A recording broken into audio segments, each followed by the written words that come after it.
So I have a question for you. I have an I answer for know you. there has kind of been a vibe about, oh Is God, it a are they going vibe? to rerun? There's been a vibe. Are they going to rerun X, Y, and Z? Mhm. Do you ever fear?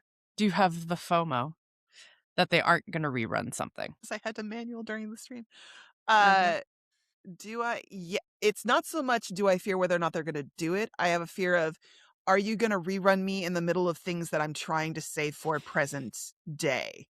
Okay. Like, if they were to say, let's say I was coming in and as a newer player and Hmm. I really wanted Sea God, but I'm like, but okay, cool, but I'm staring down the barrel of a multi-banner or a birthday or something for my main guy. I'd be like, God damn it. What do I do? Hmm. And you'd have to split my finances. It's Right. more of the timing of the rerun and less of the will they, won't they? Because to me, it's been made clear, okay, it's gonna get rerun Right. eventually. It's just a matter of where the fuck on the calendar are they gonna put it, and Hmm. how badly am I gonna have to like start budgeting or be like, I'm really sorry I can't pull for you. Oh my But god. here's the funny thing. And you just said it. I know if we had talked about this maybe last season, there was a fear of are they going to rerun it? You're right. It's not a question of if, it's when and how. And I find it funny that even in this case, you're still like, oh, but what if I'm saving for something else? What about this? What about that? They're clearly going to keep rerunning. Like, Mhm. and there's a very simple reason for that, and it's retention value. Mhm. So let's talk nerd facts. You guys ready? You look at that beautiful man on your screen. Isn't he beautiful? Nerd. We need Nerd. a No, soundboard. that's me. We need a soundboard for these podcasts. We do. Next time. Next time. But if first things first, I have explained LTV in the past, which is lifetime value. We talk about Mhm. retention. We've spoken about the ocean of revenue, where we're all orcas with STDs. But Hey, the Fantasia shark just wants his girl. Leave him alone. and he likes them thick. God, I He gotta likes write them that. thick. Anyway, something that we often don't talk about, and I want to be very clear. We often talk about cock, but we don't talk about cack. And and Okay, my one brain just went, balls? right. One is a question of nope. I can't do it. No, no, you can do it. Come on, you can do it. I believe in you. One is a question of how many of them do dragons and mermen have? And the other is your customer acquisition costs, which is way less fun. But how I live and die. How did we get here? What do you mean they have to? Honey, allow me to show you to AO3. Nope. Um, Nope. We're not there. Nope. Cacking. We're cacking. We're not we're cocking. cacking. We're not cocking, we're We're cacking. cacking. Okay. Are we So, cackling? and then we can be. But there's a lot of C's, a lot of K's, an A and an O. You change the vowel. One's about marketing, one's a porno. It's fine. It's a mouthful either way. It's fine. Let's go. Exactly. All right. So the irony is the mobile games industry is expensive, at least especially at its front door, as we like to say. So talking some numbers, acquiring a customer or a single player in the United States, we'll say North America, costs anywhere from about $3.50 on Android and almost upwards of $8 in iOS. So it depends, of course, on the platform, the region, and blah, blah, blah. So before you actually get a player into your game, you've already spent some money to get them into your game. So when we're talking about competitive markets, the US, South Korea, Japan, cost per install, meaning they actually put the game on their device, is even higher. The US averages over $7.50, while South Korea averages over 8. And Mhm. that's from a recent liftoff study. So you expect, at least as a marketer, you'd be like, bitch, I spent $8 to get you here to date my netherlord. I want you to stick around. Like it's gonna buy you some loyalty. It doesn't. Mhm. So Deloitte recently did some LTV research. More than half of those very expensively acquired ladies or players stop being active on the same day they install the game. So just Wait, keep what? that in mind. Yes, 50% of people who install a game stop playing day one. Really? Even Yes, wait, because by you said the very active players, so even if they did, like, a whole bunch of stuff day 1, they just walk. the 50% of players just piece the fuck out. They stop being active. So they might keep the game on their Mhm. device, but they stop playing, they stop logging in. This is why you have login bonuses, especially super high ones in the first couple of days. We often joke about like, oh, my friend just started playing the game and suddenly they got like an R2 Lemurian Sea God. It's like, yeah. Because when you're gambling, I mean when you're playing, you will stick around if you can get more of that. By day Carter 30, knows who you are. Carter knows who you are. By day 30, over 75% of players on Android have already churned. When we say churned means they stop playing, they're out, they don't care. As opposed to So, butter? yes, well, you are the butter of the game world. Just keep that in mind. So, it's brutal. We pay to get players in and then you fucking leave day 1. Hence, whales are so important. That top 2% that spends the majority of the money to keep the game literally running, essentially. Retention, and this seems obvious, at least to me, I don't know. Retention's kind of important. It's financially imperative, you know. You The think? standard benchmark of a mobile game is 3 to 1 for LTV to CAC, so the lifetime value to a cost of customer acquisition ratio, meaning for every dollar you spend to acquire a user, that game needs to recover at least 3 in lifetime value. And that was actually denoted. That's a 2025 stat from Segwise. So a 3 to 1 ratio by day 7, it signals pretty solid, like early monetization. If that's still happening by day 30, it kind of indicates some long term retention and profitability that will sustain that live service game. Mhm. So the industry doesn't track gotcha games as its own category. In the case of lads, I'm going to use RPG and action games in the mobile stores, which, you know, kind of share some similar characteristics, but primarily RPGs and action titles are primarily like live service monetization structure. So it's the closest thing that I can use as a stand in. So worldwide LTV runs anywhere from like $2 to $4 per player. US players, we push a little higher at $5. While with CAC running at the number above, the ratio is pretty tight. So you need to basically make sure people come, stay, and play, or actually you're at a net loss, which is pretty wild. So Mhm. really, in AAA titles, 90% of the budget, anywhere from 80 to 90% of the budget's in marketing for game development. Believe it or not, which is pretty wild. And so when looking at mobile games, it's a different environment because you're working primarily on performance marketing. You want people to click on something and install directly from advice or device. And Mhm. so you're kind of doing this split. You would think like, oh, do I split between like 50-50 acquiring new customers and spend half my budget there and the other half on keeping them? Um, and this is talking from a user acquisition marketing budget. I'm not talking about a development budget. The recommendation's kind of 60-40 at this point, split between acquisition. You need to acquire more because you know people are just going to bail the fuck out. That's just how it is. Um, so, how does this relate to reruns? Kind of changes the equation a little bit. The nice part about reruns is the assets are already built and they're already in game. The marketing assets are done. And essentially reactivating a lapsed player, as we call them. So that's somebody who maybe played for a little bit or isn't playing as much.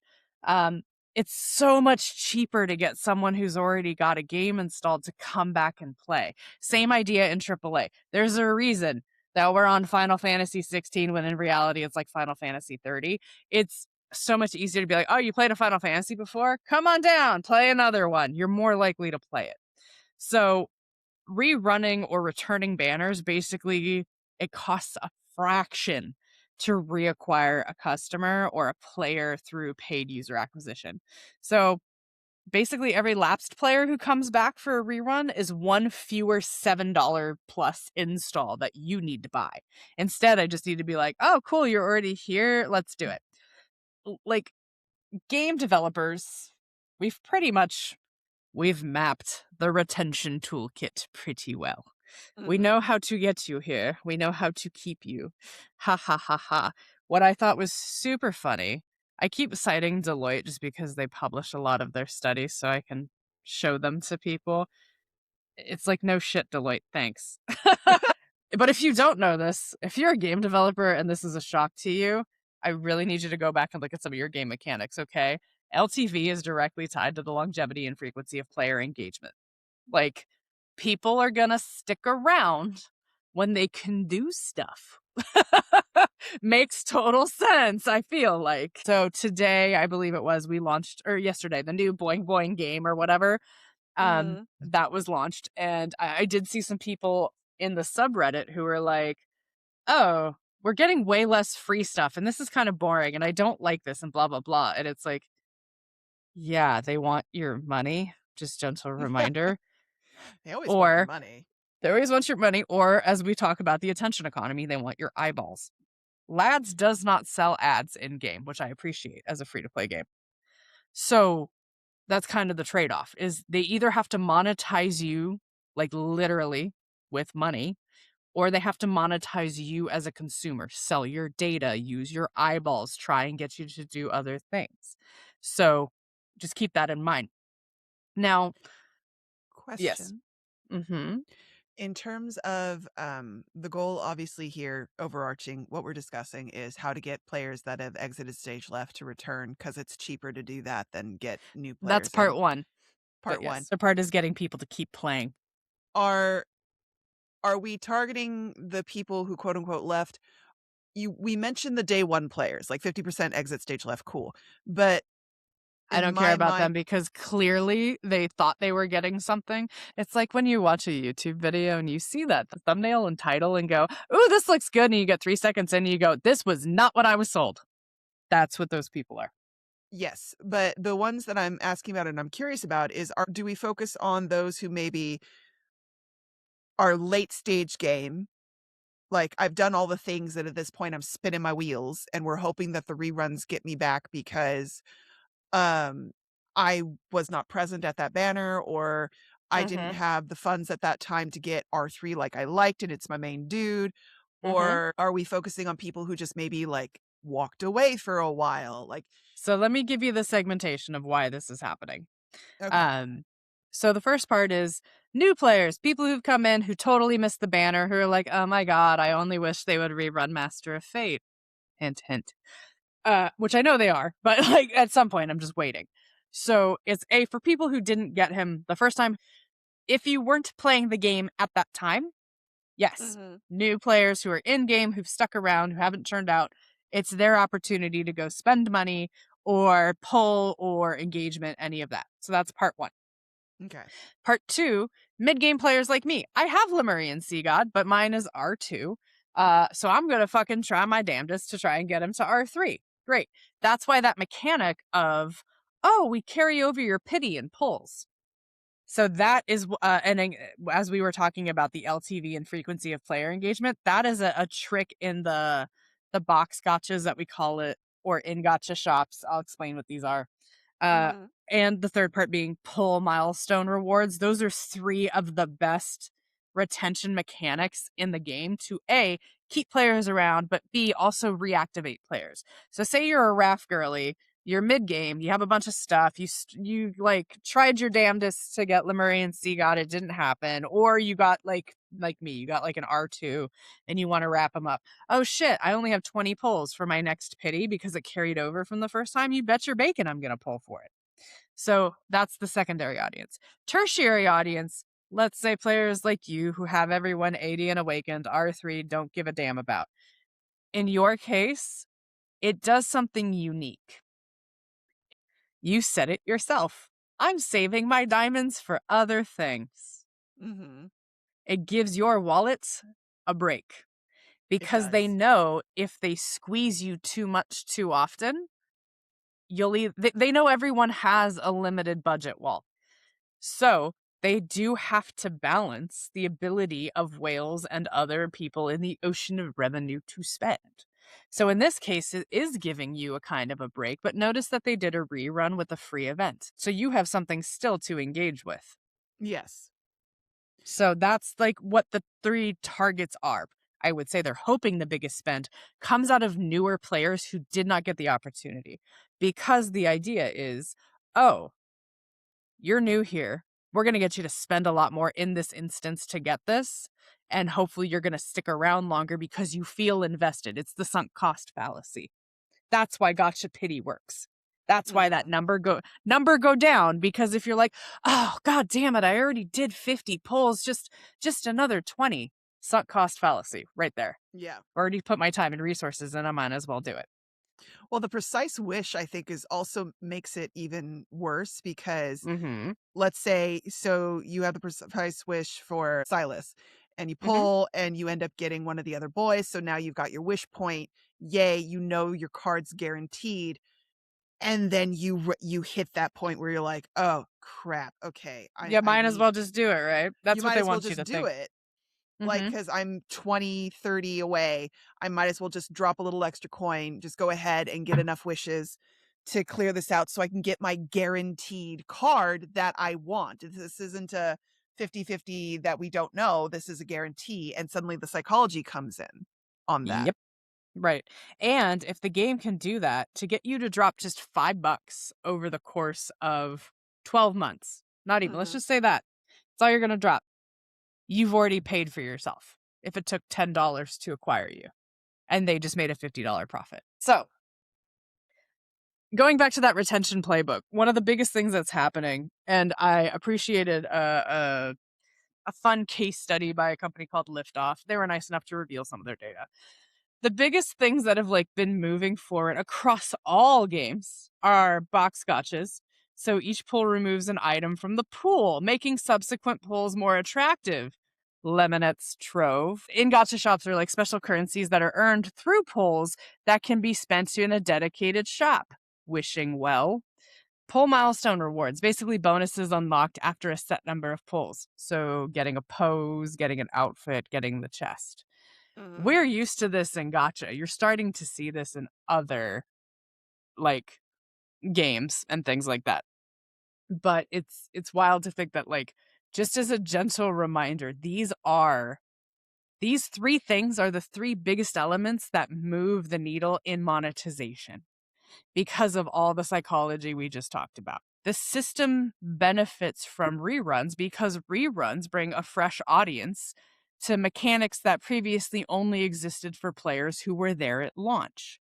So, if you were to go wish for Raphael right now, you get your in gotcha shop currency. If you didn't get it the first time, you get your pull milestone rewards. That opportunity as well. The rerun is like, gotcha economics for the first time. Oh, it's so great. Trial characters are another big thing, work in the same way. And we see Mhm. this in uh the Kali missions and Abyssal and all that. It's done that way so you could be like, "Oh, I don't have this character, but I get to play him right now." And it's very exciting to try this out, and I can't wait to try and do this when the rerun happens. So if you've missed that rerun, it kind of creates again the FOMO vibe, but also that like muscle memory of, "Ooh, this could be fun." By the time the oh my god, Raphael. Just take the scarf off and don't touch anything else. What is it? I don't even know what that outfit is. 1 sec. D- You'll know it the I second I take the netwear off. mm, will I? But he's got a mullet. Oh my god, this is amazing. This is gotcha mechanics right here. As a character, I just want y'all to know the ears are the shops. Okay. We've I don't got even the remember what the lunar fuck I store, was the talking chocolate about. shop. Yeah. Retention? Trial characters, I think I was Trial talking about. characters. Trial characters are important, so when you do Echoes of Kali and all of that, by the time the rerun hits, you've already half made that decision. You don't have to do anything else. It's like, oh, cool.